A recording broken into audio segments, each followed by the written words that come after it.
What's up, everybody? Welcome to another episode of MUT Tips. I'm your host, Sean Taylor from the Meta Theater, and let's jump into today's topic, the first line of a scene.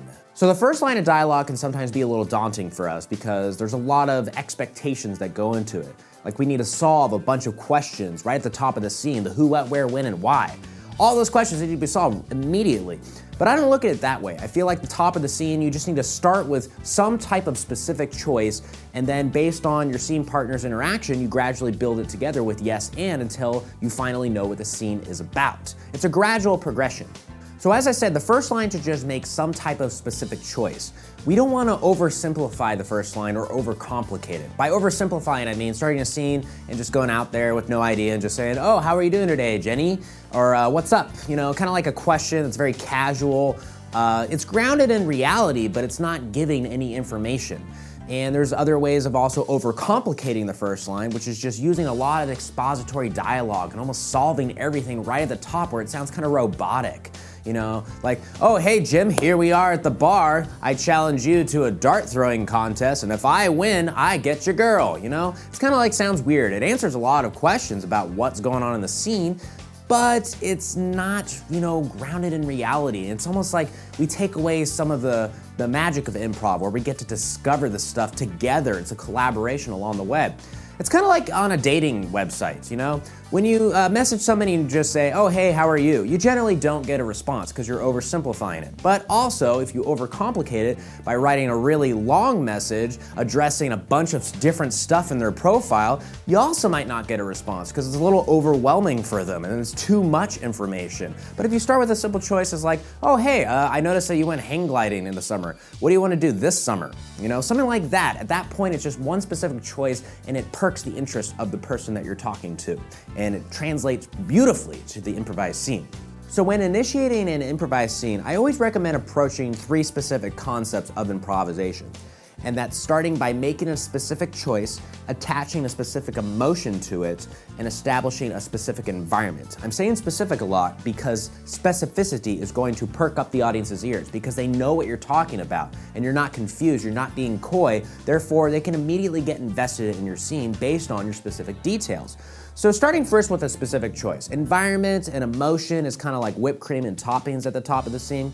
So let's start with the choice. If I were to start a scene and I go up and I say, Gary, I don't think I'm ready to be a father. You know, that's a specific choice. It shows that I'm about to be a father for the first time, possibly, most likely. I've established my scene partner as Gary, so maybe like a friend of mine. So that's a nice little way to start a scene. So we can also attach an emotion and an environment to that choice to make it a little bit more meatier. So if I were to go up and say, Gary, I don't think I'm ready to be a father. You know, at that point I'm showing a little bit of fear, paranoia. I've attached emotion to it, and thus it gives my partner some information to respond to. Now he knows how I feel. And I can attach an environment to it as well.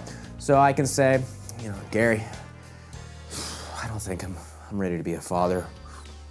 One more Jameson, please. You know, at that point, I've established that we're at a bar, so we have stuff to play with as well. We have the bar, we can go play darts. You know, we can invest in a lot of different details within the scene. So it's a great way to start off the scene with that specific choice and that specific emotion and establishing the environment.